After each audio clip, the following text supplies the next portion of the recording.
not Hutt South, sorry, we've had that already. The Remutaka Electorate.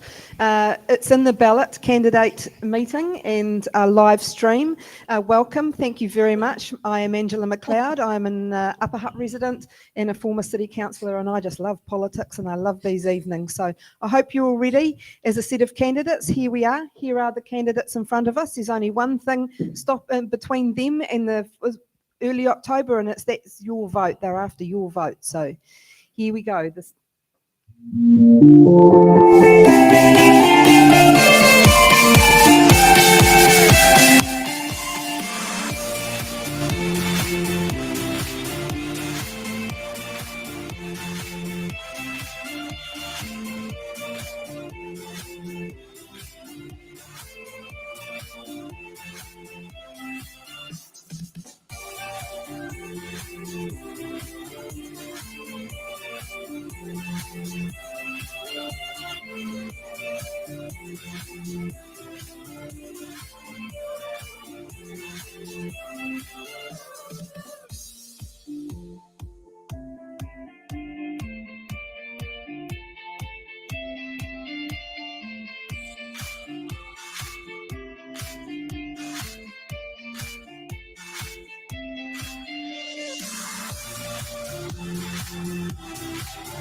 Kia ora, back again, thank you.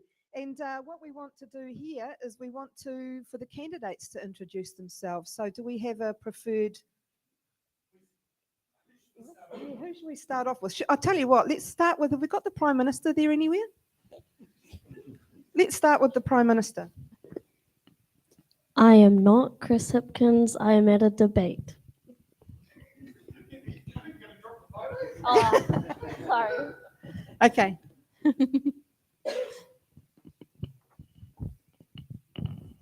This is Michael Hill. He's not here.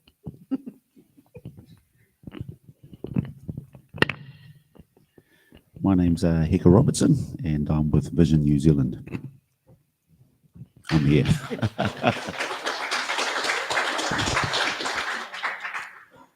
Hi, I'm Tony Pitteroy, and I'm with New Zealand Party. Kia ora, I'm Chris Norton, and I'm with the Greens. I'm not Emma Chatterton, but Emma has, in fact, submitted 2 videos, which we will see later on in the show. Thank you very much. There you are. There is our list of candidates. So what we have now is we have a chance for each candidate to give us an opening statement.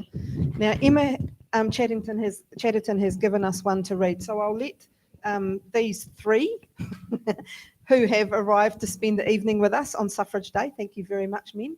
It's lovely to see you. Who would like to start first? If we start this way. Magic, thank you very much. 1 minute. Well, good evening, everyone. It's good to be here today. My name's Heka Robertson with Vision New Zealand, and we're a component party of the Freedoms New Zealand umbrella party. I'm standing here today alongside 2/3 of New Zealand voters who believe that our country is going in the wrong direction. And I'm standing because there are 120 MPs who are sitting in government currently, and not one of them represents what is important and valuable to me. Successive governments have made promises, and what we see at the end of it is our country is in the worst state that it's ever been in. I want people to know that Labour, National, Red, Blue, we can't go through that revolving door. There are better options that are not currently in government today. So it's good to be here tonight. Thank you.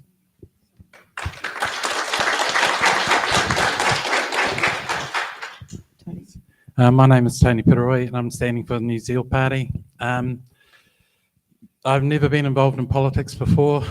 I've been in business for over 30 years, and but just watching the state of the country with the things that are coming against and attacking our families, our democracy, our farmers, our freedom, and everything like that, I thought, you know, someone's going to stand up and stop this silliness pretty soon.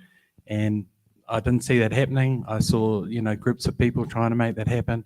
So I'm standing up now, shoulder to shoulder with anyone else that wants to see that change. And start just bringing this country back to what we were used to and what we've known it for. Thank you. Chris? Kia ora. Kia ora. I'm Chris Norton. I'm representing the Green Party for Remutaka, and I'm standing because the Greens have a coherent vision of what is required from government for New Zealand for the next 3 years, but also for the next decade, and indeed thinking out for the next 100 years, because the issues that we face, the challenges that we face, are much bigger than what's directly in front of our face. They're actually way out there, and they affect the next generation, the generation beyond that, and the generation beyond that. And I'm standing here to put forward our kaupapa and see how you like it and where we can go from here in terms of supporting the next government.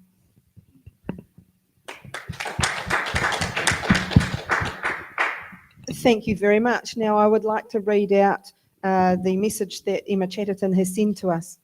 Good evening, everyone. Thank you for attending the Meet the Candidates this evening. My apologies that I am not able to join you in person due to other commitments. Here is there will be a short introductory video played soon so that you can get to know me as a local candidate.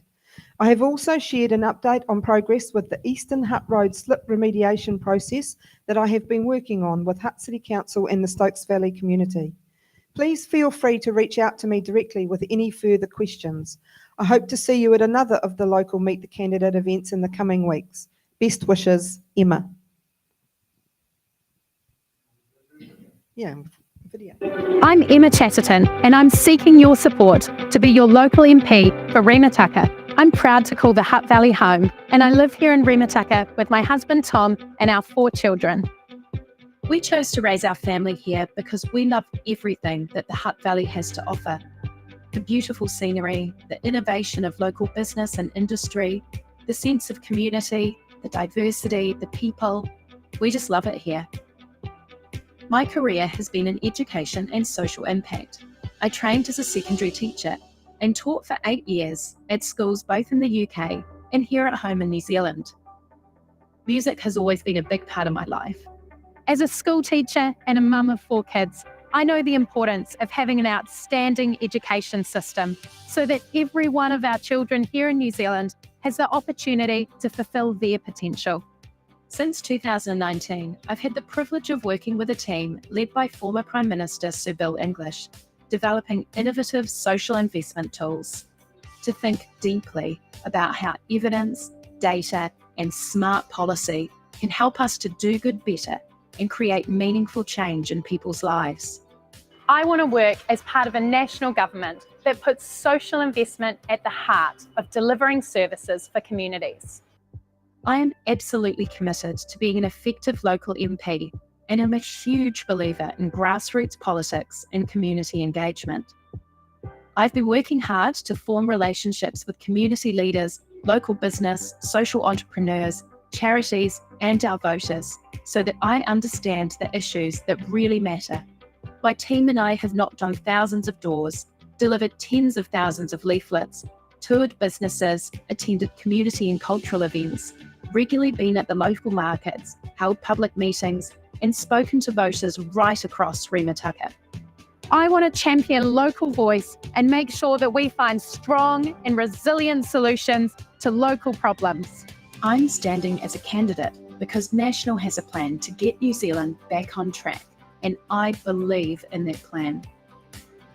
It's time for change. This is the election of a generation. We need to put common sense, evidence, data, transparency, and a cohesive plan back at the heart of government. A vote for me is a vote for a strong local voice for Remutaka in Parliament. I will bring energy, policy expertise in education and social investment, and a genuine desire to authentically serve our community. That's why I'm asking for your support and a vote for Emma Chatterton in the election this year. But I think that might have been a little bit longer than a minute. I just wanted to introduce Nick.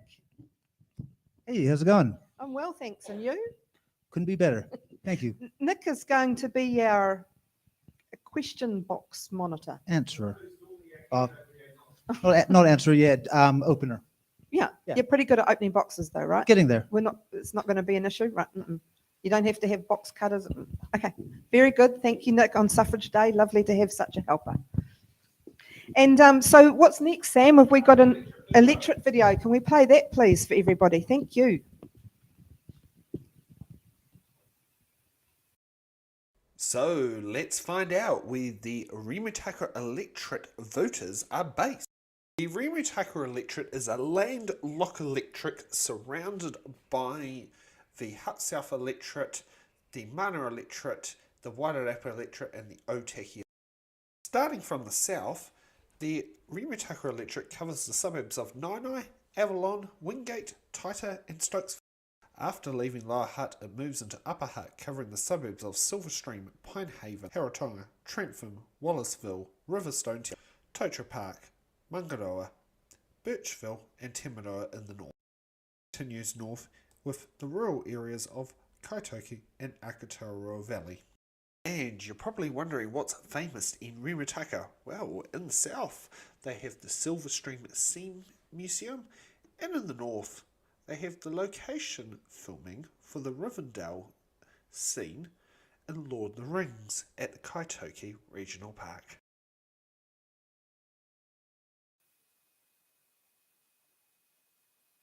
A list of questions we think you might be asking after tonight's show. They're pretty, there's like, how comfortable will you be to have your local MP and your sensitive doctor's appointments when it comes to issues like women's contraception?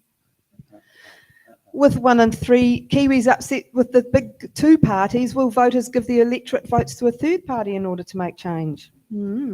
With promises recently about putting the country back on track, will that derailed train be abandoned for truck replacements? And is there a last one? Oh, look. Oh, okay, thank you very much. So next we start, right, with the questions from the boxes. Here we go. Are you ready? You get to choose. So shall we start with... Oh, okay, thank you. Shall we start with Chris? Do you want to choose a number? Aye.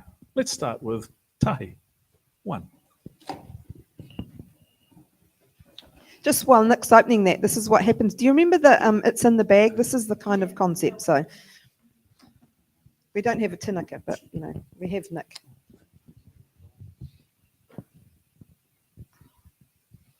Okay, that's B. Will you abolish the sexualization curriculum in primary schools? Letters? How's that? Yeah. All right. Will you abolish the sexualization curriculum in primary schools? Yes or no, and why? Okay, this was an interesting question. I had to burrow deep into the school curriculum to figure out what this was all about. But as I understand it, the 2020 curriculum included relationships and sexuality education, which, unlike the 2002 and the 2015 updates, explicitly introduced relationships into sexuality education. So this was in addition to the studies of gender, diversity, inclusion, and was also intended to even out the implementation of relationships and sexuality education in New Zealand, because without the relationships component, implementation had been a little uneven.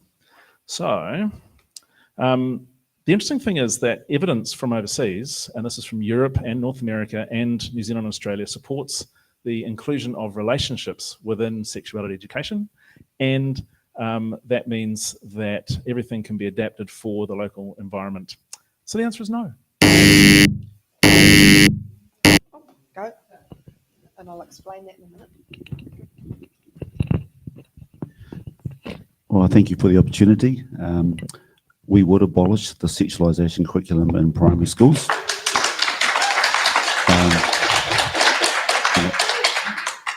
We believe, and we've seen the content, and so I've got a 5-year-old at school, I have an 11-year-old daughter, 10-year-old and 7-year-old, and some of the things that these kids are exposed to are not appropriate for their age. I believe that we send our kids to school and we pay our taxpayer dollars so that they can learn how to read and write and prepare for the best job opportunities in the future, not to be indoctrinated by an ideology that's been forced upon them. I deal with men who struggle with sexual identity, perversion, all sorts of things. And for all of them, it started when they were young. So if we're going to open this into all of our schools and make it compulsory, imagine the aftermath of destruction that we will be dealing with in the future. We will definitely get rid of it. Let the parents teach their children about their identity according to their values and their beliefs. Thank you. So I just wanted to make a point. The candidates already know this, but the audience might not, is they have cards and they have 3 cards. 2 are to butt in, and they're allowed to butt in at the end of a question or at the start, just at the end. And the start of the question or at the end of the question? That's right. So this 3rd card they have is defer. So if they get a question, they can hold the card up to defer. They don't have to answer the question if they don't wish. Yes. But yeah, basically, they give up their chance to answer that question. So, Tony, pick a Hi. number. Pick a number. I'll go for 5, thanks. Thank you. Okay.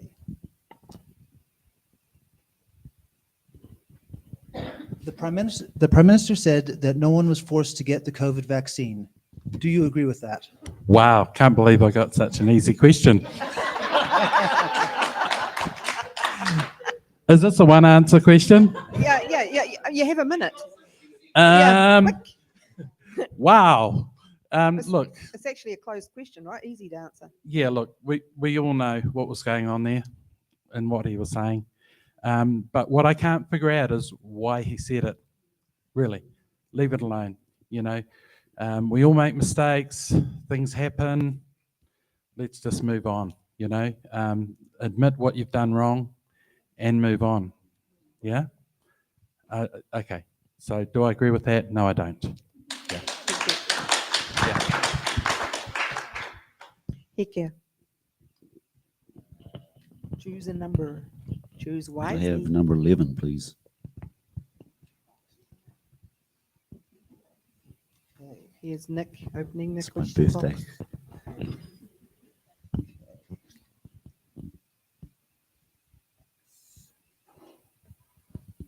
What is New Zealand's biggest challenge, and what is the key policy your party is using to respond to it?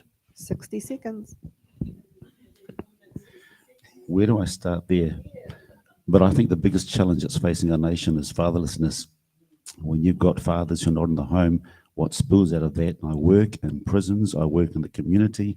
It leads to homelessness, it leads to the law and order, the crime in the streets.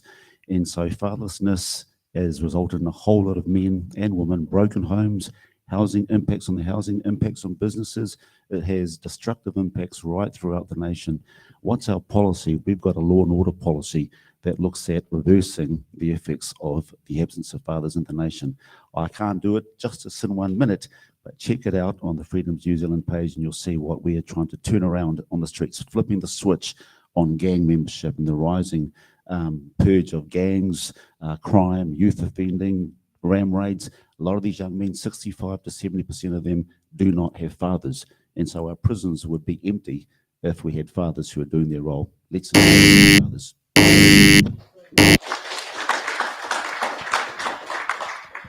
Chris, your turn again.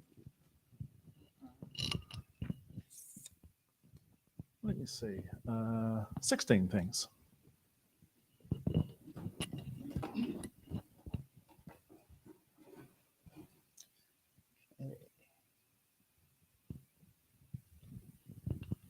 Will you be able to readdress Australian super being released early for returning Kiwis wanting to use the fund for deposits and purchase of their first homes? Or now more of us are returning home to New Zealand? Okay.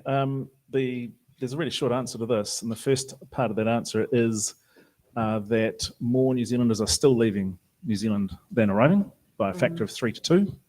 And the second part of that is that Australian super can only be used under the first home scheme, the FHSS, for buying a house in Australia. So, no. Thank you very much. Tony. Number 9, thanks.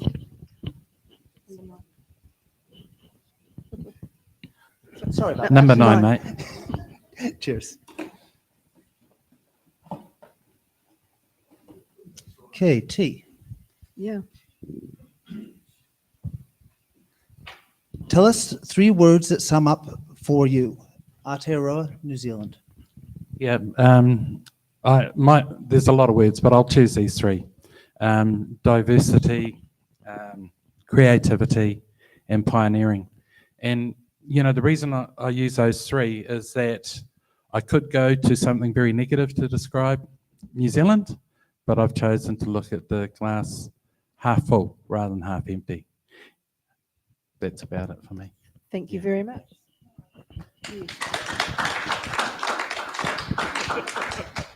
Te 13. Lucky number 13. D.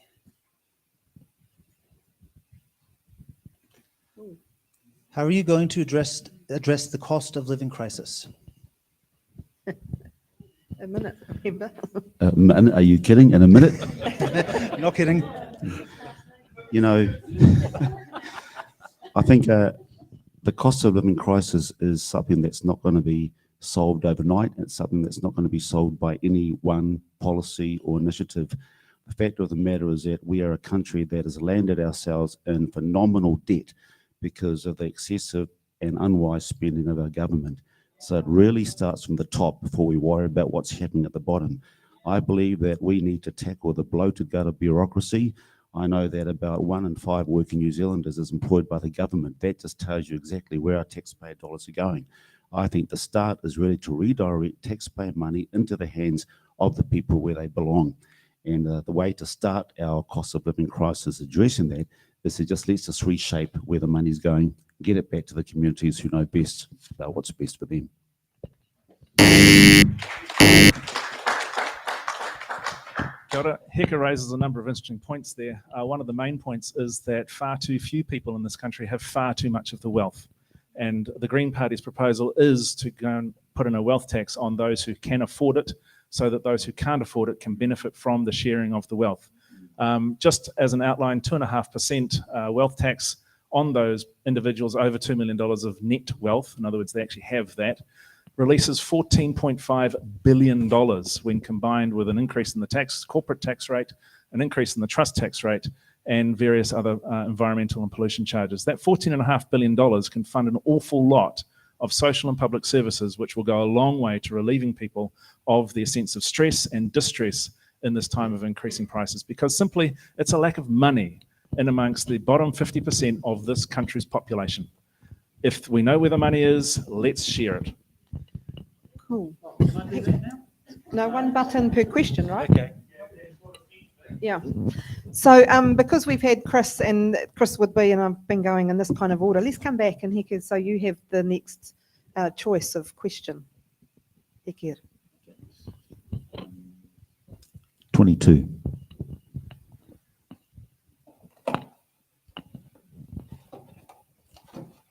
Okay, W.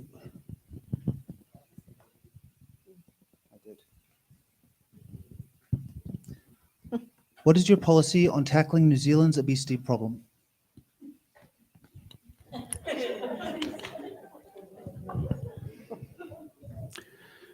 Well, I think sport's always a healthy option, living in the country of the greatest athletes and sports people in the world, although the way our All Blacks are doing right now, I'm not sure that's the focus. But one thing we'll do is we'll regulate those industries that impact upon unhealthy outcomes for individuals and families, i.e. legislate the number of takeaway stores per square kilometre in urban areas. We'll implement a sugar tax, not on the consumer, but on the companies that benefit from the peddling of what we know is a highly addictive substance. And we'll pursue affordable prices for health foods. Manufacturers of healthy food will receive tax incentives to be able to offer foods produced at competitive prices. Thank you. Tony, next question is yours. Choose wisely. Number 6.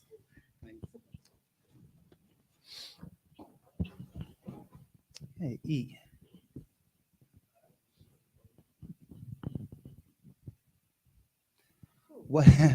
What is your party's position on Three Waters reform? Do you have an alternative funding model? I have a card here. What does it say? Deferred. Who are you deferring it to?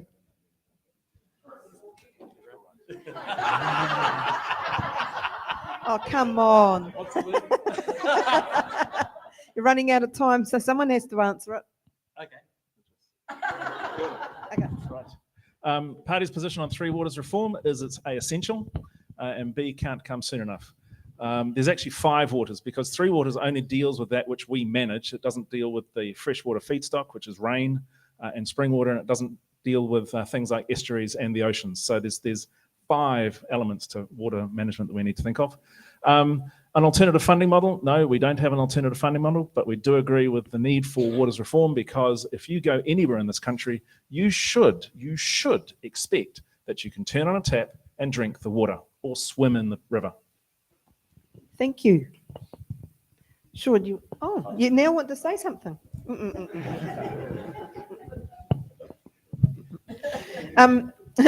Chris, would you like to, even though you were able to answer that one, would you like to choose the next question?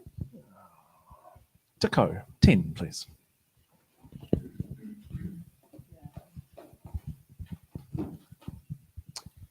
AB.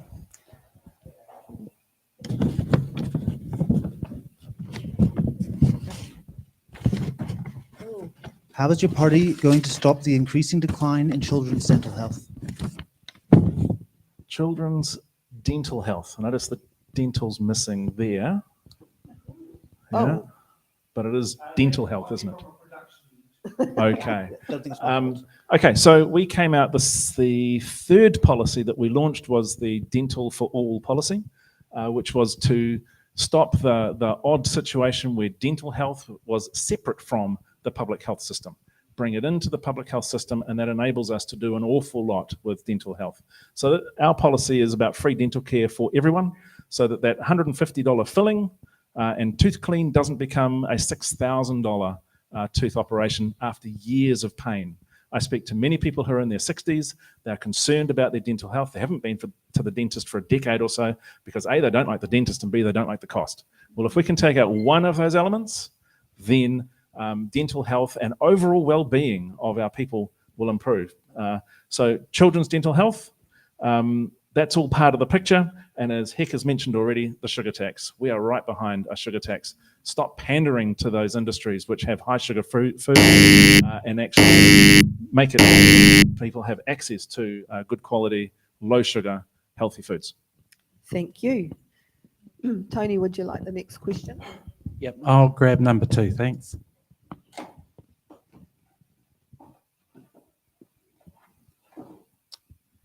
Z.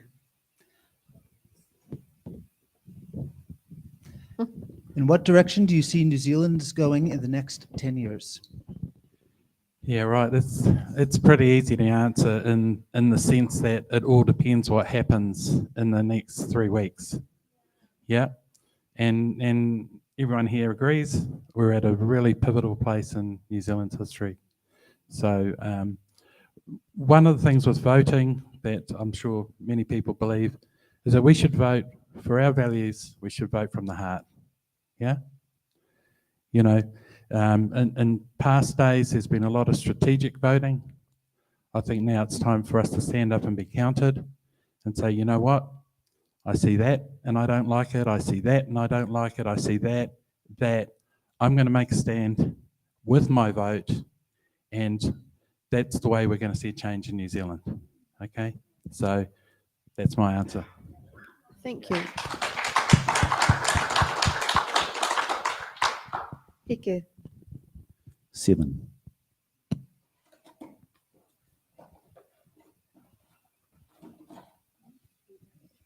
M. Rest homes are losing RNs to Te Wharu Ora as are unstable to match the pay packages, unable to match the pay packages. Do you think that pay packages for RNs should be equitable across all sectors of healthcare?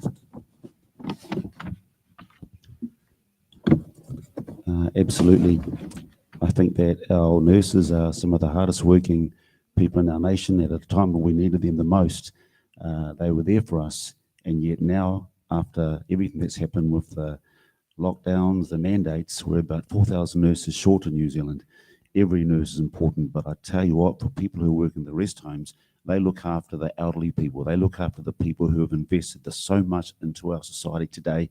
And for a lot of them, these nurses are the only family, the only people that will see, who will show them how much they care about them, spend time with them, and probably be the last ones to see them when they're alive. And so I think that we really need to value the work of these nurses in the rest homes. Yes, equitable funding for all of them. Thank you. Chris, the choice is yours. Remutaka, 20. And there goes 17.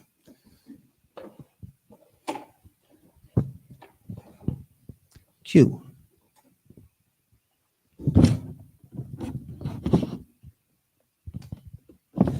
What MP in the current Parliament, not a party leader, do you most admire and why?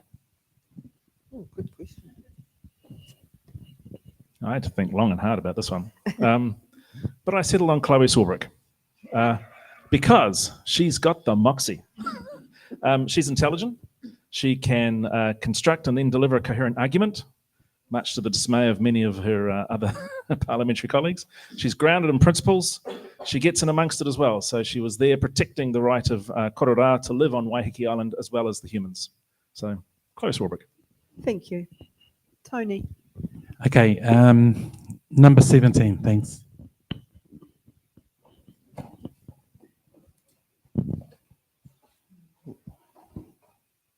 Okay, N. N, yeah. Would your party advocate for introducing a sugar drinks tax to help combat obesity, dental decay, type 2 diabetes, heart disease, and other chronic medical conditions? To tell you the truth, I don't know exactly what our policy is on that, but there's one thing I would say about that is that there's a lot of research and stuff around these areas, and yet we still don't see things changing. You know, we just heard about someone that quotes research all the time, and that's my problem. You know, quote this thing, quote that thing, and nothing changes.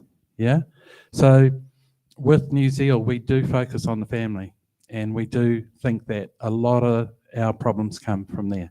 And so I would say, without talking about a policy about tax, sugar tax, I would say that it is about, supporting families to raise children well, making sure that those families stay together. Now, this is not an easy thing to make happen, as we know, but we start now into the future.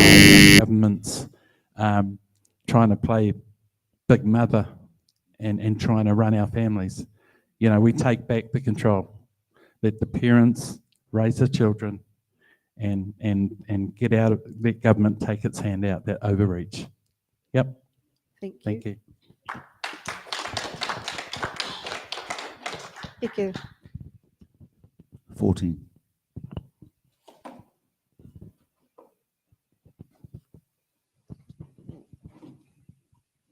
O.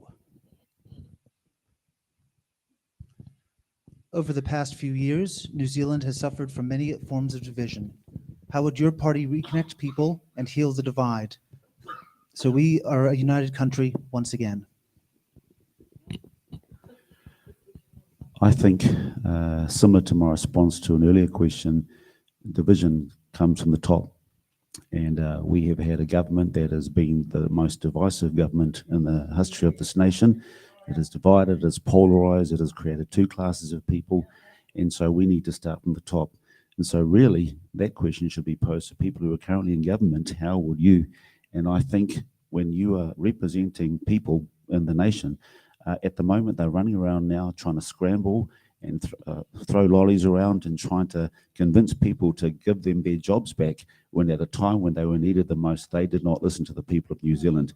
We're sick of politicians. We need for them to come down and listen to the people, and we can teach the government how to bring people together, build communities. All of our policies start with building families, healing people, heal people, heal people, hurt people, hurt people. And we have a nation of hurting people who just want to be listened to by the people they employ to represent them.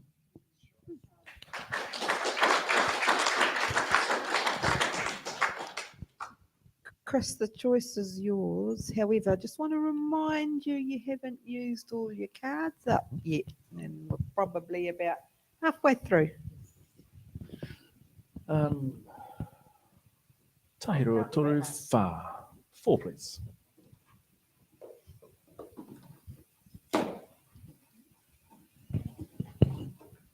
Jay. In your opinion, should mainstream media be funded by taxpayers? Mainstream, yeah, this is an interesting question because mainstream media is already funded by taxpayers because we have Radio New Zealand, RNZ, which is entirely funded by taxpayers. And also there is the Media Fund, the New Zealand Media Fund, for any broadcaster to apply for funding from for their projects or their programming. The key important point to this is editorial independence. So even if the money comes from Vote Broadcasting, that the editorial independence of the organisations is strictly maintained so that they can challenge those in power at the appropriate times. Thank you. Tony. Number 8, please.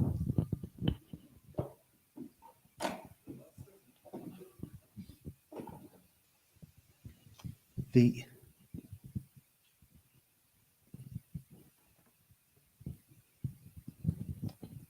In what ways can New Zealand lead the world? Yeah, I believe, New Zealand needs to go back to its roots in order to lead the world. We're pioneers, we're number 8 wire. Every one of us came from somewhere else, right? We all came from somewhere else. The only ones that were here were the Kiwis and we all came from somewhere else. But the other thing is, why did we come from somewhere else? A lot of times we were getting away from worse places or hierarchical systems, and New Zealand is, it's unique in a sense in that we're a non-hierarchical nation, and so I think that we should go back to those values to start moving forward into the future. New Zealand has typically been the food bag for the world. We've always supplied out to England and stuff like this and to other places, and we just need to go higher value, higher cost, and with using our brain and technology to do more higher value products to go to the world. So I see that hand. Yeah. And given it's Suffrage Day, the show host is just going to butt in and say that New Zealand already leads the world because today is the 130th anniversary of women's suffrage, and we were the first nation in the world to do that. Just a gentle reminder. Yes. Sure she was. She learned pretty quickly once the colonialists decided to do it, right? So anyway, the next question is for you, Heker. Number 12, please.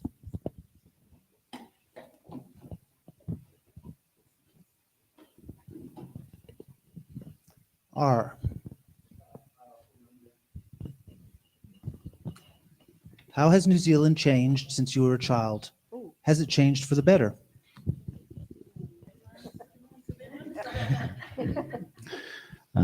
When I was a child, there was no division. We played out in the streets till late. We could walk anywhere. We never went without. We could go to our neighbours. We knew our neighbours. We would share. We would look after each other. And that's the New Zealand that I knew. Today, there are wars. There's division all over the place. People don't know each other. People are suspicious of each other. People don't feel safe in their own neighbourhoods. The kids can't go at night. So no, our country has gone backwards, and it's totally not the country that I knew growing up. And that's why I'm standing here today, because I've got a young 8-year-old and a young 10-year-old, 7 and 10-year-old daughter and son, and I think that they deserve every chance in life to live the best life in the best country in the world.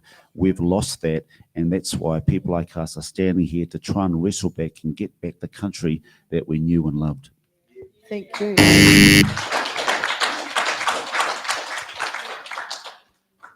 Chris, the floor is now back to you for your question choice. Tacoma Toru, 23.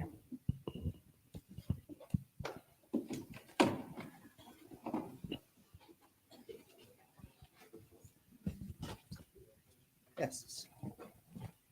S for snake. That was completely random. Well, it's not, is it? Thank you very much. Yeah. S for suffrage. Yeah. Well done, Nick. Well done. You're learning. Slowly. Do you think New Zealand has coped well with the COVID-19 pandemic? What could have been done better? What lessons have we learned? The short answer is yes.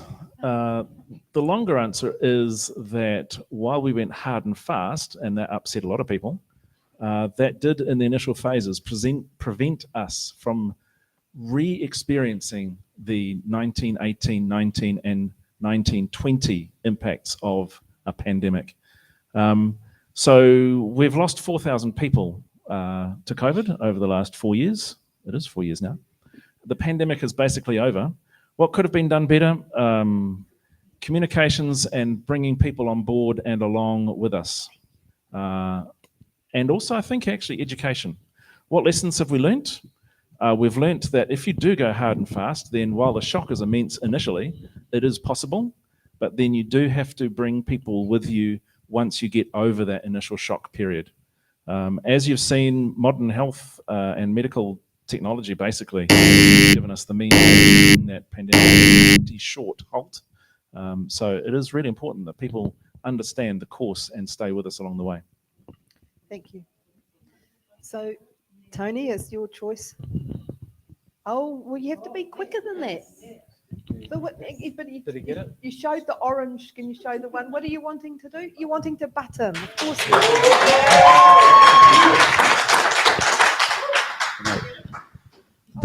The fact of the matter is that the state of our country today is proof that we did not cope well with the COVID-19 pandemic. We did not know how to look after our citizens, and we did not know how to look after the well-being. I've just gone out to the streets and I see there's no life in our streets. There's no vibrance in the markets.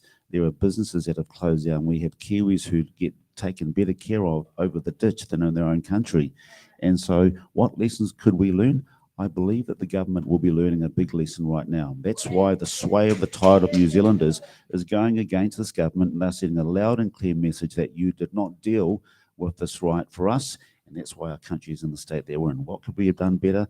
We could learn to respect and look after people. We could learn that it's okay to come face to face and communicate. It's not beyond human beings to talk about things, to solve issues together, and to come up with solutions together. Cool. And within the minute. So the choice is yours, though, for the next question number. 15, please.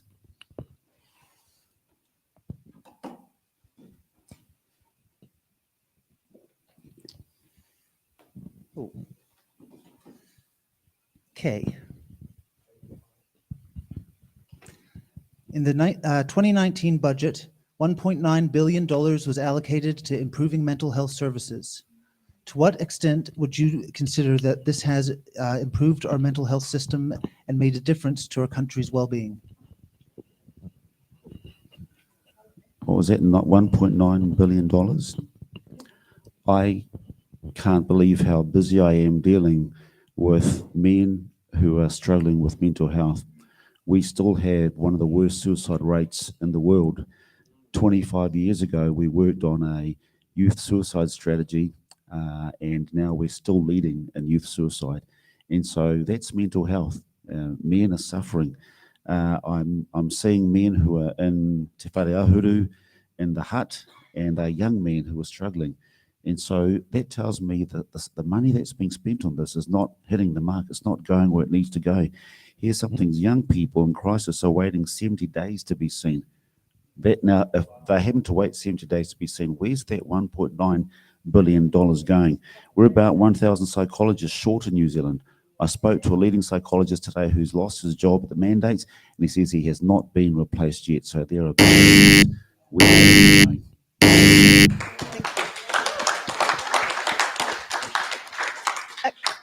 Chris, the choice is yours. Tacoma Tahi, 21.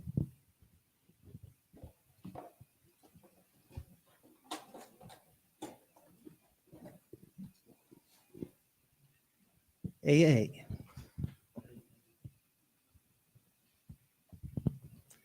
The statement, opposition parties do not win elections, governments lose them.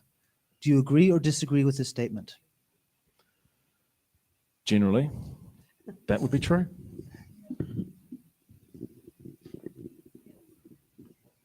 Okay. Is it? Okay. Fair enough. Great. Tony, the next question is yours. Great. Number 3, please.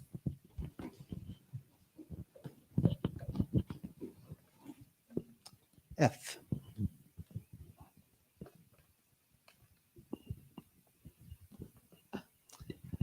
Is government spending on cycling and cycleways a waste of money? Please explain your reasoning.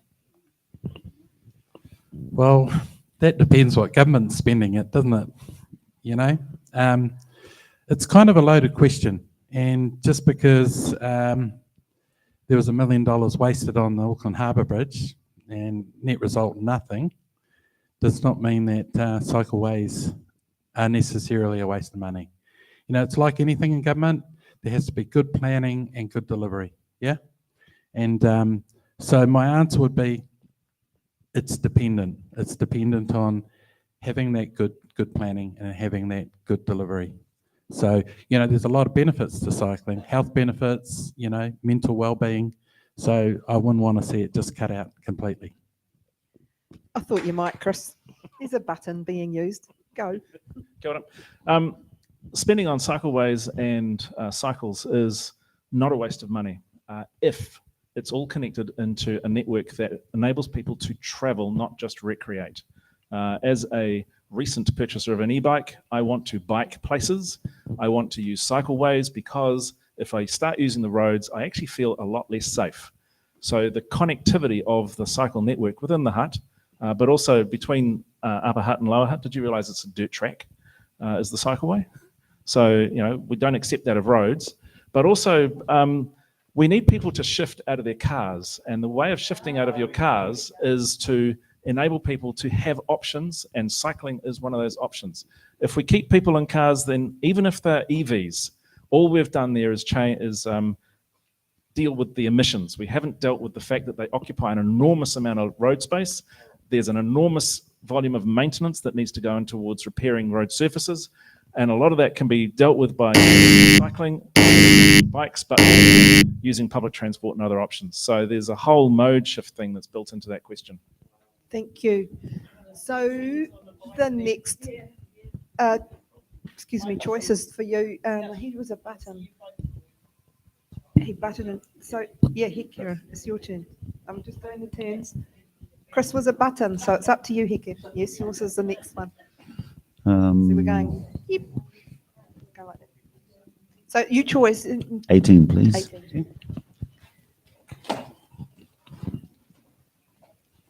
So who we've got a couple of defers left and a button or Why? two.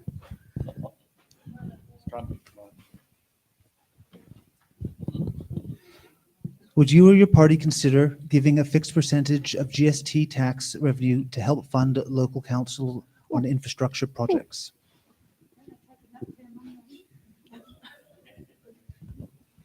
There's a former city councillor. I'm waiting to hear the answer to this one.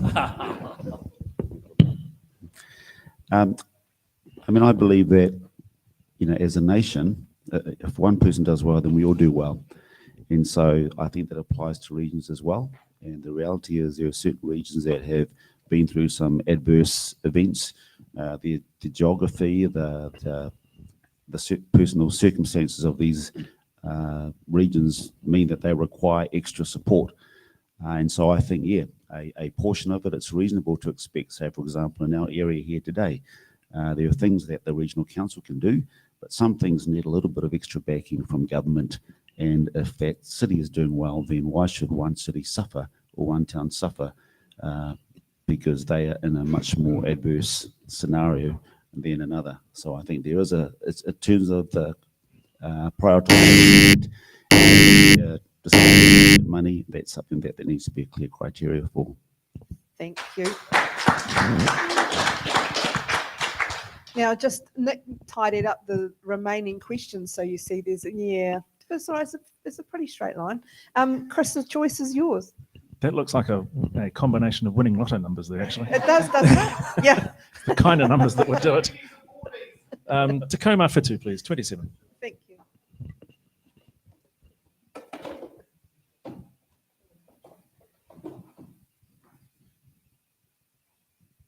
Aye.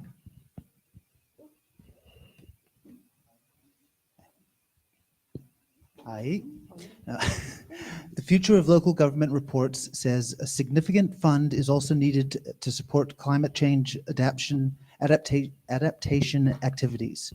How is your party going to respond to this issue? 60 seconds, Chris. Darn, not enough. The Green Party has considered that the climate change and the way in which we're basically stewing the planet is one of the biggest issues, if not the biggest issue that we face, irrespective of everything else that's going on in front of our faces. So we need to prevent things getting worse. That means that we need to think about resilience, not just adaptation. We would actually institute the passing of a climate change adaptation bill. So that would make provision for specific activities and funding to enable local councils and others to address it. So we need to stop building stuff that's at high risk. We've built far too much of our infrastructure in floodplains. Time to stop doing that, or at least building it so badly that it gets flooded when it does actually flood. Water can go under buildings, not just through them.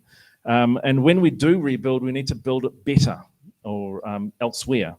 So there's a whole bunch of stuff, and we need to think differently about the way we use land, the way we live in places, and about how we respond to afterwards. So there's an awful lot of stuff I could go on with, but yes. Thank you. Well done. Tony, the next question is your choice. Yeah, I'll grab number 24, thanks.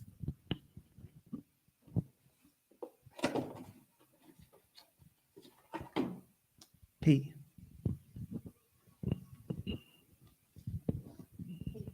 P for party. In your opinion, how well is the government managing the adverse medical and social impacts of the COVID vaccinations? Well, I bet a lot of you want to answer that. 60 seconds, remember? Well, yeah, okay. I don't know if I really want to comment on what the government's doing to handle that. I personally think there should be an independent inquiry into it. That's what's needed, in my opinion. Look, we don't have any fear from the truth, right? Yeah. Let's get it going. It's easy to stick the knife in, to the government. I know that, and I don't want to do that. I just want to say, look, why don't we get an independent inquiry? Just get it sorted out. Yeah, that's me. Thank you. Hikaru, the next question is yours. 26.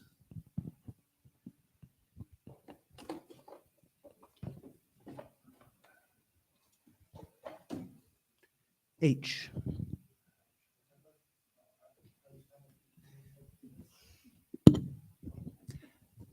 The Future of Local Government report says the current local government funding and finance system is already under pressure and is not sustainable. How is your party going to respond to this issue? One of the things that report identified was it focused on 3 different areas of shift. One of them was for councils to be less about infrastructure and services and more about building the well-being and relationships with communities. And so I'd like to take that one key area, because I do believe that while we can have at the forefront of our minds the priority of infrastructure and everything else, but what it does, it actually creates a lot of stress amongst the community. Key thing is actually building those partnerships with the community, ensuring that there's well-being. And so that's just one of many responses that I've seen in that report that I believe that our policies would be able to respond well to. It's the strength and the power of authentic engagement with communities. When you're talking about co-designing things and co-partnerships, well, then really it depends on the strengths of your relationships with those community leaders. Thank you. Chris, there's 3 questions left from this. It's in the ballot question box session. So, Tacoma Iwa, 19.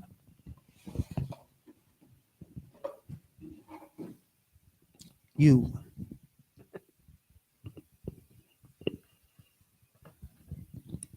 Tell us one personal quality you have to offer as an MP.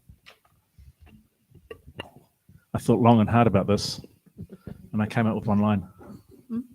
And that line was, I can get the big picture. Full stop. very good. Thank you very much.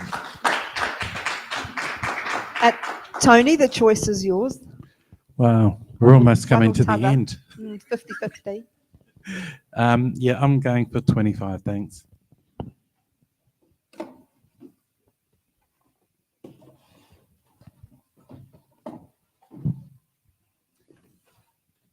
L.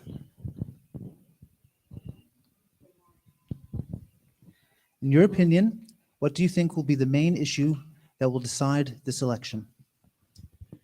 Yeah, I may be wrong, but I don't think it's going to be an issue that decides this election as such. I think it will be a couple of things. I think it will be people voting for the standard parties that they vote for, and then the swing voters and the non-voters, how the parties can convince them to vote for them. Yeah, and mixed in with that is all that we've gone through in the last few years, pushing people's buttons and pushing them away from some parties and towards other parties. So I don't think it's the main issue. I mean, you've got National and Labour on the TV all the time, throwing out policies, throwing out things, and they're not affecting people. So the party faithful are happy with them, but other people are just standing there looking, going, yeah, this isn't working on me. If I'm right, that's what I feel. Thank you. Unfortunately, you don't get to choose. The Taking last away my right to question. choose, eh? That's dead right. No, that's great. You do. Well put. Yeah, sure. The North Korean. G. In your opinion, should we change the minimum age for voting to 16 years old? No. I think that in New Zealand, you are legally an adult when you're 20. You can drink and get alcohol or enter a bar when you're 18. And even if you're 16 and you leave your parents' home, but you're still under their guardianship, so this is the thing. So until you can prove that you can get out there, get a job, pay your taxes, and show that you can contribute to society, then you're good enough to make a decision on the direction of our country.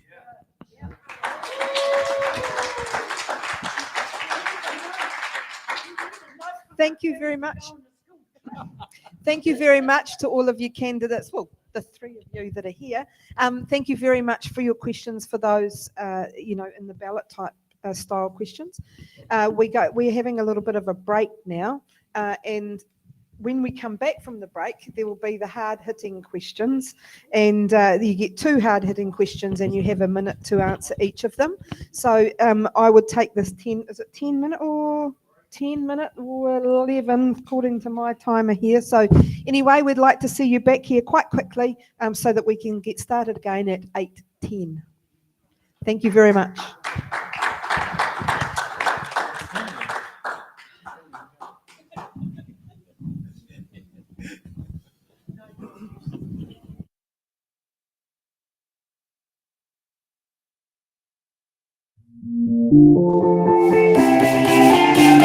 Celia,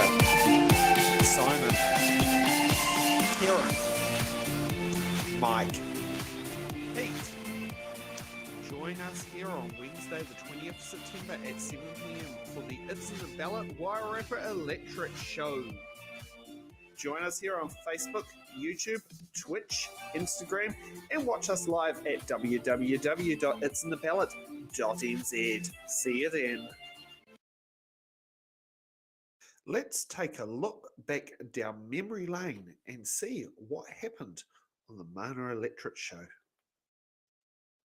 Good evening, everybody. Tonight, these are your Mana candidates on why they should be standing to get your electoral vote for the next 3 years. But with every election, there's one thing stepping away, and that's your vote. And you're probably wondering how the reveal went. These are the candidates' faces you'll see, and one by one, we'll peel them, and you can find out who's here and who's not. So, Gina, would you like to reveal yourself, please? And you've got your microphone down there if you want to say hello. Kia ora. Okay, Kush.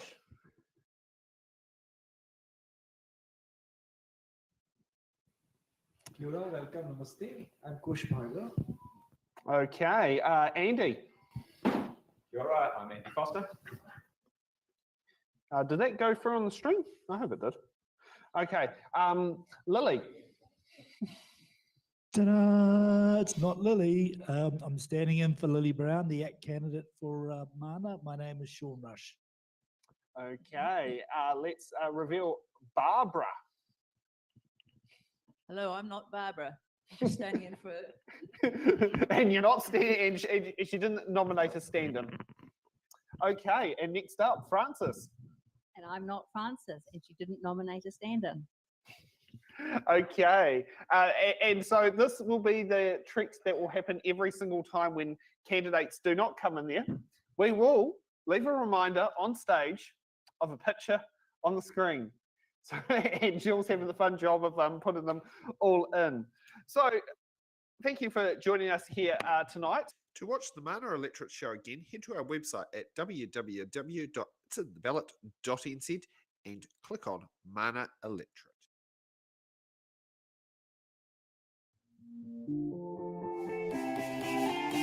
Tim, Ali, Sean, Teresa. Join us at 7 p.m. Thursday, the 21st of September for the It's in the Ballot Otaki Electorate Show. Join us here on Facebook, YouTube, Twitch, Instagram, and watch us live at www.itsintheballot.nz. See you then.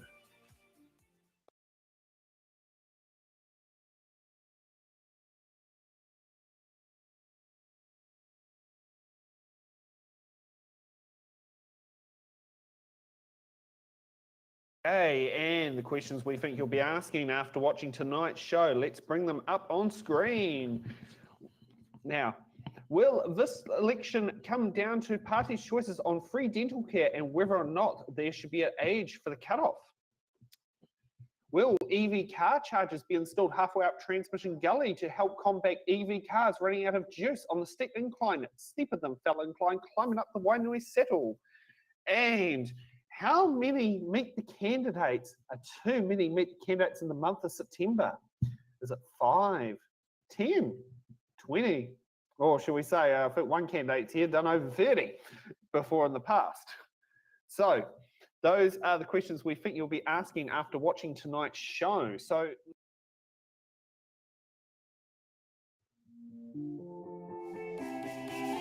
Karuna, Julianne, Bruce, Fleur, Marina, Jeff, Adam, Nicole, Don. Join us at 4 p.m. Friday, the 22nd of October for It's in the Ballot Remutaka Electorate. Join us here on Facebook, YouTube, Twitch, Instagram, and watch us live at www.itsintheballot.nz. See you then.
2023 show on Suffrage Day 2023. So now is time for the hard-hitting questions. Yeah, hard-hitting questions.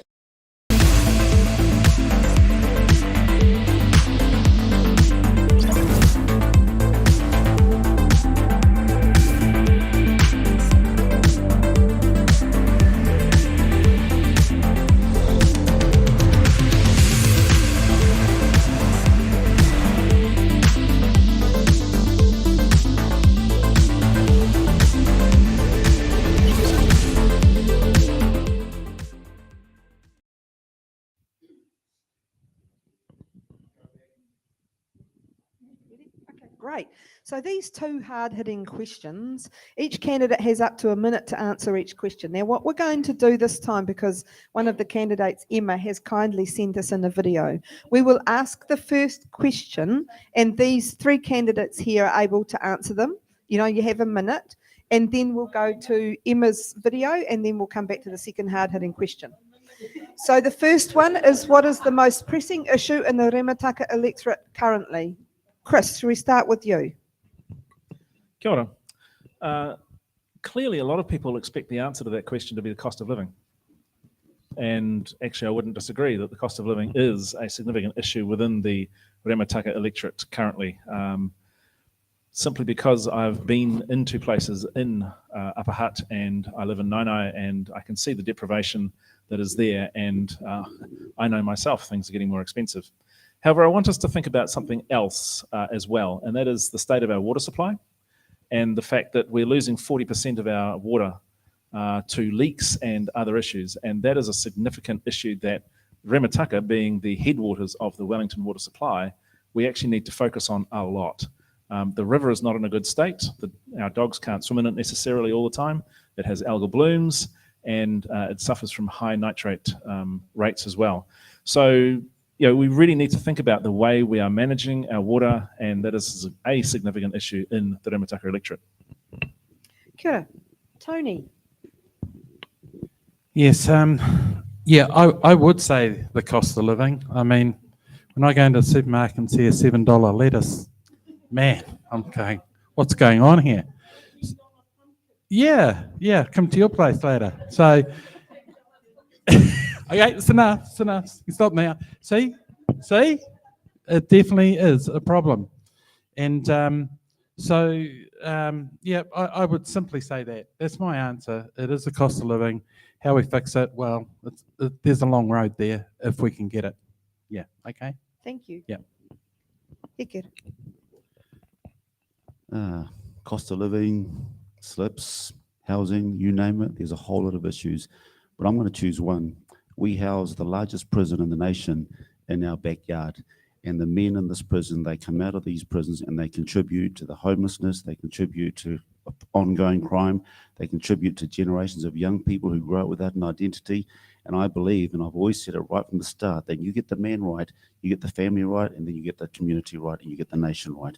We need to put some investment where it's due, and it's sitting right in front under our noses. I've dedicated the last few years of my life to working with these men, transforming these men who were formerly a menace to society, and now they've become successful fathers, businessmen, entrepreneurs, loving partners and husbands. And that's how we really transform this nation. So everything we're about is about you raise a man, raise a family, raise the community, and raise the nation. I believe we need to put our investment away from some of the material things onto some of the heart matters, and let's heal some men to heal our nation. Thank you very much. So now to the tech team for the video from Emma. And of course, we know it won't be a minute. But that's all right. One of the significant issues facing residents in Remutaka at the moment is the remediation of the Eastern Hutt Road slips. The slips came down in July 2022, and since then there's been significant and ongoing disruption for the community. This has been the case for local residents, local businesses, and also people that live in the surrounding area that feel the impact of the congestion that happens on our roads as a result of the road closure on Eastern Hutt Road. To deal with this, I decided to run a public meeting. We had around 120 people come to the Stokes Valley RSA a couple of weeks ago who raised 3 key concerns. One, access to the valley in and out of the morning. With people sitting in queues for such a long time, it is becoming really, really hard for people to plan and for businesses to afford to stay open. Number 2, the overall timeline. Is the project going to be finished in March? Is there a commitment to deliver it on time? And what's happening over the Christmas period when there's apparently going to be a shutdown? Thirdly, the communication process between the council and the community. How can we improve that so that people know what's happening and when, and feel like they're able to understand the reason that there are delays and such a long process for the remediation itself? After the public meeting, I wrote an open letter to Hutt City Council, which is available on my Facebook page if you'd like to read it, and also launched a petition called Speed Up the Stokes Valley Slips, asking council to commit to delivering the project by March and making someone accountable for that result. I'll actually be meeting with Mayor Barry again tomorrow to follow up with the points raised in the open letter, and also a host of smaller safety concerns that the community brought to the table. Things like road crossings for kids who are using public transport, and how we make sure that kids get to exams on time and aren't faced with a whole lot of additional congestion on the mornings that NCEA exams are running. This is a key issue for the community. I will continue to relentlessly champion local voice and drive for results. We've seen a road layout change happen at the roundabout. The council are now running 2 public meetings at Koronui. One is actually tomorrow night and one on Sunday. And there are further communications coming out via the Eastern Hutt Road update email, the Facebook pages, and drop-in sessions at Koronui. As a local MP, I want this to set the example of how I will work, engaging with communities and driving for positive results. Emma, 220 was it? Yeah. So let's get back to the questions now, because this is Emma provided one video, so we're okay. What is the question is, and you have had a chance to see this, is what are you going to do about the Stokes Valley slip, if there's something at all that central government can do? That's my own little extra to it. So if we start with you, Heke, we'll start this end, right? Yeah, I've always wanted a bridge. I've always wanted a bridge straight across the road. But you know, Emma is reporting on things that the council have undertaken to let us know about anyway. About they've already established that March is going to be the date that they make sure this is done. And it's tricky when you're dealing with things. There's a lot of unknowns in this.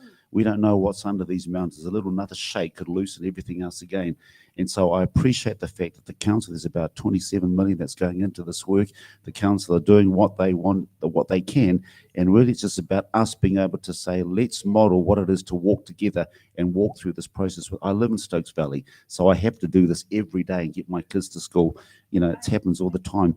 But as long as what's happening tomorrow, that continues, we can start through our hardships, establish a way that we can work and walk together. And when things need to change, then let's be flexible enough to change and hear what the community is saying. Kia ora. Tony. Yeah. Yeah, there we go. Look, these guys are talking, but you know what? I don't have anything to add to that. Yeah, the council's spending 27 million. Yep. Let's go. I think I'm just wasting my words to talk about it when there are a lot of people already doing stuff on this. Yeah. Thank you. Chris, what are you going to do about the Stokes Valley slip? Kia ora. I'm not going to do anything about the Stokes Valley slip, but one thing that Emma did raise was the transport chaos that occurs in the morning and to a lesser extent in the evening.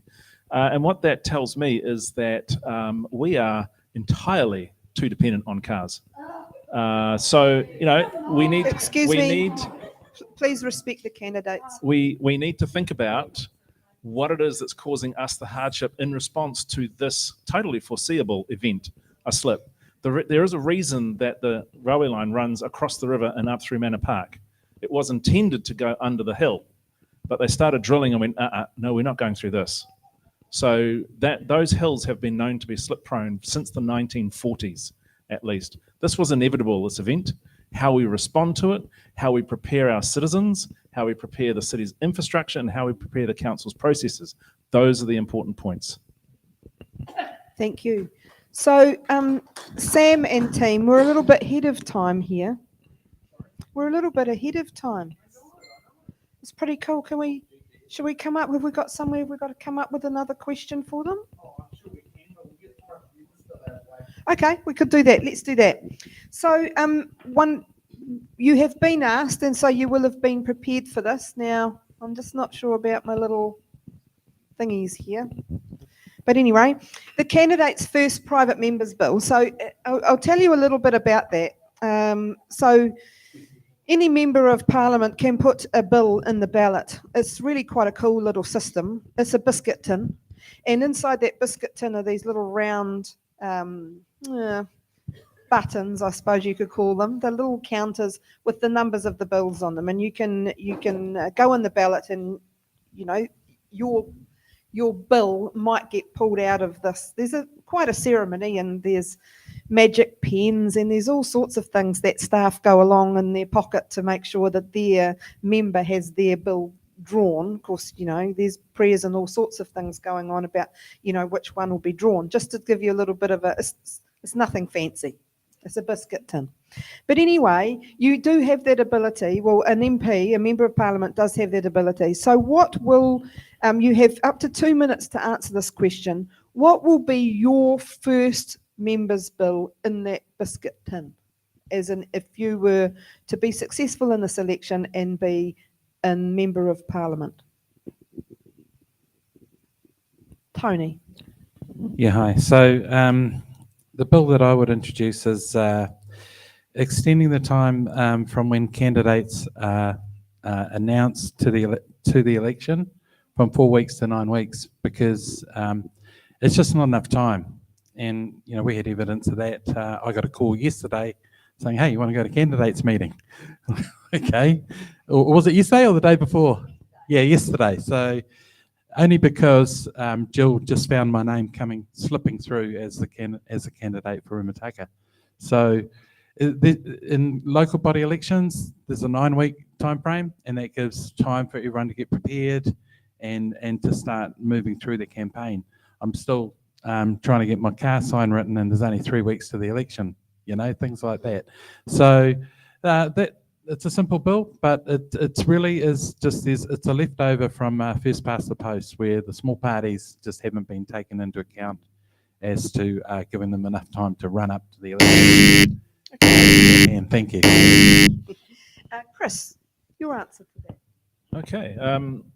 You're not going to be surprised at this, but my private member's bill would be one that would seek to establish a national regional passenger transport operator for revitalising our passenger rail system. And this is important because rail is an extremely efficient way of enabling people to move across the country, and it also helps reduce our emissions profile. It enables people to get rid of the car if they don't want to go use it for long distances. And with sufficient political will, we could have the ability to stop flying in this country unless you're going inter-island. That's a significant action that would enable us to reduce our carbon emissions and would help us mitigate climate change, and also provide better social outcomes and better social equity along the way. So that would be my first bill. Thank you. Ika. I would introduce a parental rights bill. People would argue that there are laws that protect and cover the rights and responsibilities of parents and the rights of children, but yet what we've seen in government is increasingly an overreach of government into the lives of parents and to the things that they know. I'm concerned about some of the things that my daughter will be able to get access to, like contraceptives, and yet I don't need to know about it at the age of 11 years old. That's something that can't happen. And so I believe that this bill will protect the rights of parents, it will protect them from the overreach of government, and will also raise a certain standard and some clear definitions about the boundaries that are required for what's the minimum type of engagement that you need to have with parents.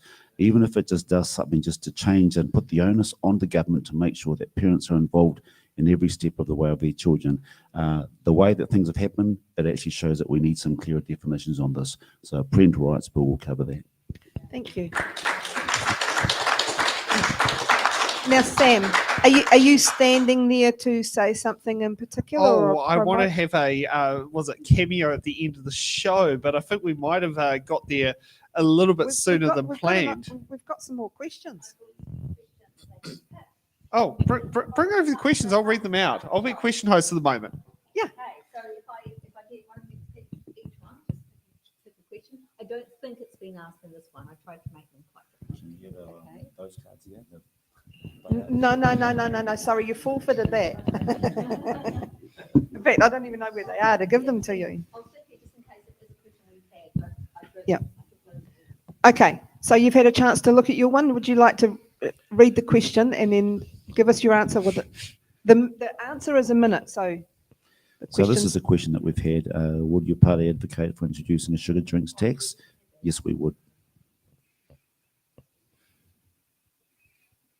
Do you think that transgender females should be able to compete in women's sports? I think that women who were born a woman should be the only ones allowed in women's sports, and men who were born men in men's sports. So, no. Thank you. What's your one there, Tony? In your opinion, should councils be forced by the Ministry of Health to fluoridate their water supplies? No. Okay. That's my answer. Okay, Chris, what's your one there? These are proving to be effective, aren't they? Yeah. Do you think New Zealand should investigate having an independent commissioner against corruption like New South Wales? And my answer to that is yes, because while corruption in this country is not overt, it's amazing how quickly things can become so expensive. So Thank you. So there you go. 3 questions, 3 minutes. We've done all right. I know. It's very impressive the way how things have gone tonight. These people have been busting through questions like they're going out of fashion. And they're delivering answers. That's the important part. They're delivering answers. Yes, thank you very much, Sam. So what we have is that we have a chance now, because we're a wee bit ahead of time, but that's kind of quite good because it's a school night. Is it still a school night? It's not school holidays, right? No, that's next week. That's next week. So what we're going to do now is offer you the chance to do your candidates' closing statements. Now, Sam, can we cope with the technology and the cameras here if they would like to stand? Yeah, of course. I mean, we have a brilliant cameraman over there. So we've had a bit of a swap around of positions here because, we got musical chairs. But yes, So they can stand. If you would like to stand, feel free. You have a minute for your closing statement. So, Chris, would you like to go first?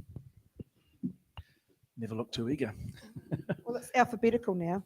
Oh, okay. Kia ora. I'm going to invite you to consider voting for the Green Party. We have been stable partners with the Labour government this time round. We've worked with them on climate change and also reduction of family and sexual violence. That's a long generational process, and it's been part of the Green Party kaupapa now for 30 years. But it's only when you get in government that you can actually effect change. Until then, you can apply pressure from the outside, but as has already been acknowledged, you can be ignored. I've been ignored. I've been called politically irrelevant back in 2013. So a party vote for the Green Party will enable you to have your voice in Parliament. We are there. We are likely to be there again. And many more Green MPs will enable you to have strong voice in there for renters' rights, for a wealth tax, and for climate action. Party vote Green. Kia ora. Thank you. So where are you on the list? I am number 43. Okay, so that's a fair bit. So you've got to try to get 25% of the country at least to vote for you to get a shot there. Okay. Yes. Sure. Dreams, well, let's work hard, right? Yeah. I mean, they're here for this, and Exactly. and we never know what's going to happen on election night. So in alphabetical order, that means Hika, you're next.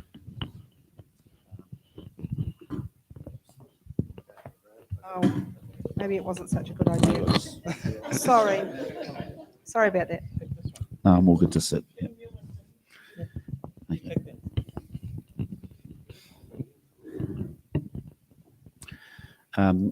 I think we all know where we've been over the last few years as a nation, and it's getting worse and worse and worse. And I think New Zealanders are looking for some real hope and some real solutions, not people who can just say a whole lot of great ideas, but people who actually have evidence that they've done what they say they're going to do.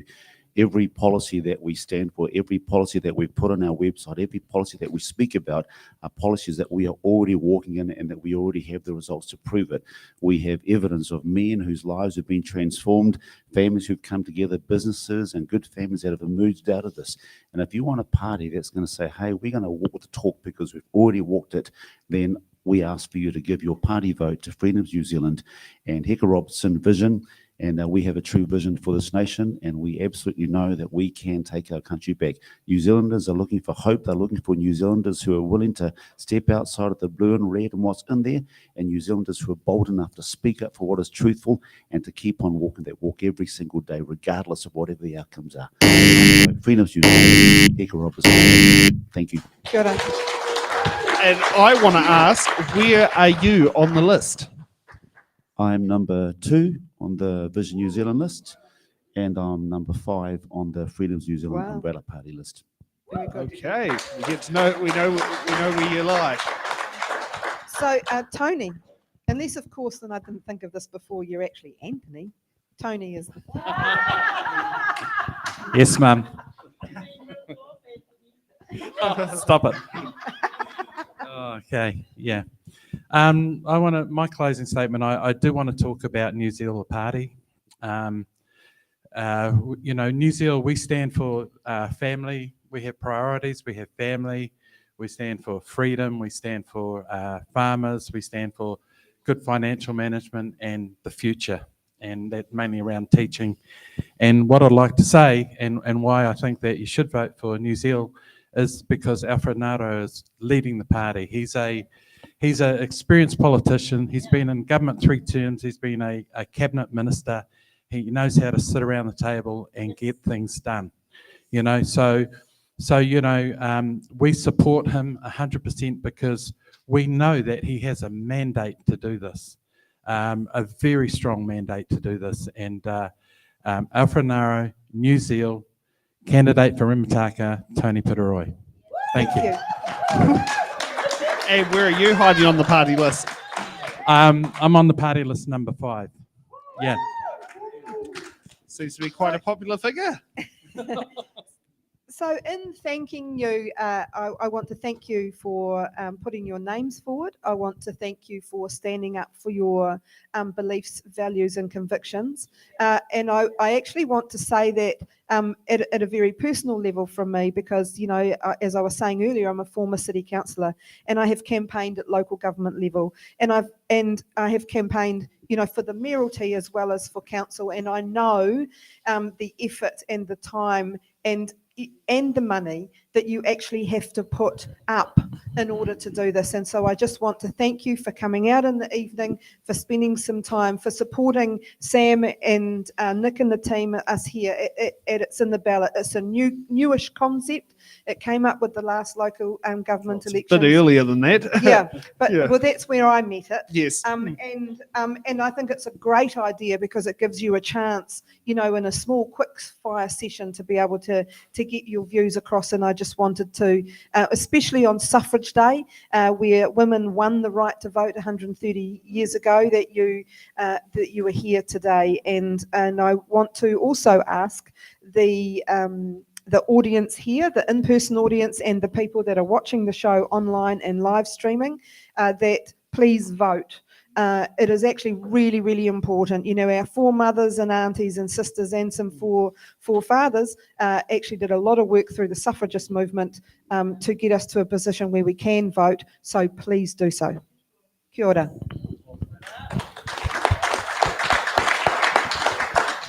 Okay, if you can please put it on camera free, Alex. So I think that's the one that's on me. Okay, so thank you, Ange, for sitting in for tonight in the host role for It's in the Ballot. And thank you to Linda, who did Hut South show earlier today. One thing that really does inspire me is about the many female leaders who have sat there and made their way, right from Kate Shepherd right through to who we have today. The fact that we've got to the point where we've got 50-50 female-male MPs in Parliament. I think that is a brilliant achievement. It's taken a long time to get there, but we have got there. And that's something that has always been a bit strong to me. It's like, how do you celebrate women having the right to vote? And especially the fact that Queen Victoria, who believed women shouldn't have had the right to vote, was our queen at the time. Women got the right to vote. So I think that's quite an ironic one on there. And I mean, you know, we can look at, you know, if we look locally, we had Feta Turkatli-Sullivan. I think she's been probably the most inspirational female politician in there, because she was the one who showed, you know, you can be a cabinet minister, you can be Māori, and you can also have a baby in office. And that's something. She was the first female cabinet minister in the Commonwealth to have a baby and take time off while in office. And that was done back in 73 or 74. Yeah, it was during that very short Norman Kirk period of government. Okay, so let's sit there and bring up what's happening tomorrow. We've got the Wairarapa Electorate, which will be at the Martinborough Town Hall. Can I ask anyone in here, you're willing to travel over the Remutakas to join us tomorrow to see the Wairarapa candidates? Get some hands up. No hands. Oh, we got one.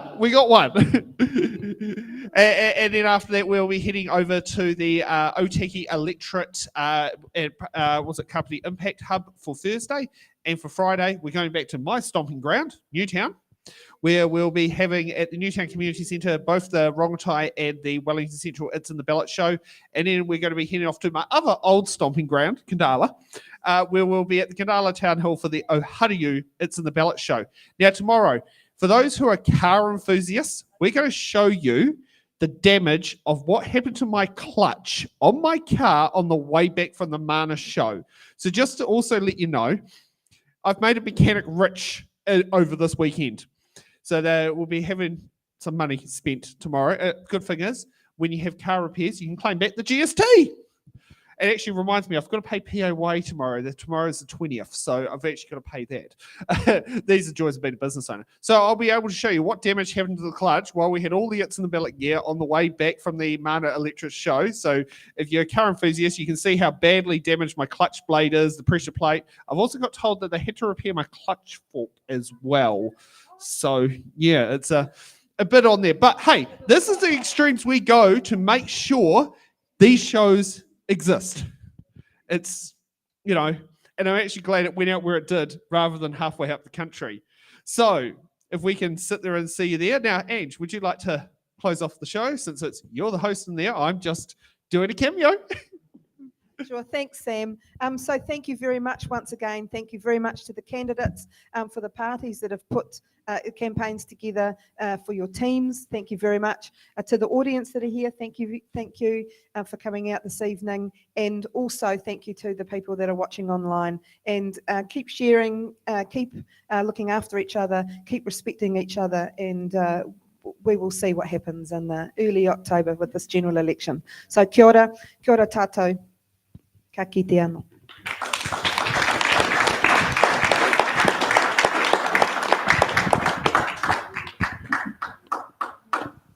Thank you so much for coming on the show. I hope the camera's catching this.